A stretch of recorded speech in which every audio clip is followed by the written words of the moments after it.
A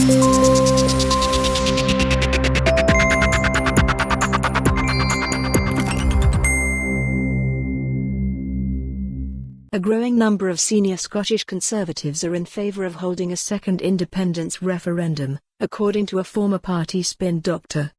The idea of holding another vote has always been firmly rejected by party leaders, with the official stance of no to Indaft 2 appearing throughout the general election campaign of last year.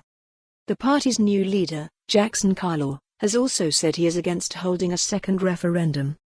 However, Andy Maciver, the party's former head of communications and now director of think tank Message Matters, said he has been in several conferences and talks with leading party members who say they are in favour of holding another vote on the constitution. The former advisor said, "The reality of next year is that it is all about how the Scottish Conservatives deal with Indaft 2.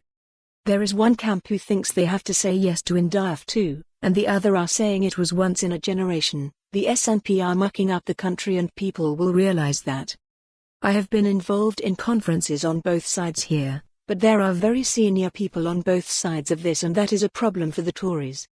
That is the biggest thing Jackson Carlaw has to deal with.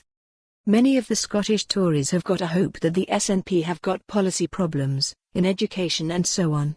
To a degree they are right, but it's wishful thinking that those issues are going to impact on election voting patterns.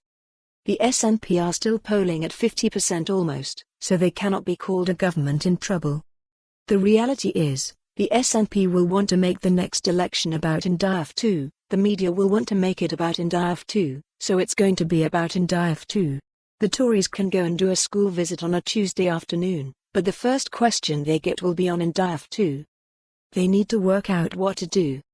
It comes as the Scottish Tories enter a new era under veteran politician Carlaw, who defeated his opponent Michelle Ballantyne with 75% of the 6,417 votes by party members.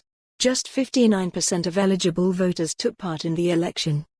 He celebrated his victory on Friday with a congratulatory phone call from Boris Johnson, followed shortly afterwards by the announcement of a raft of new appointees to senior roles.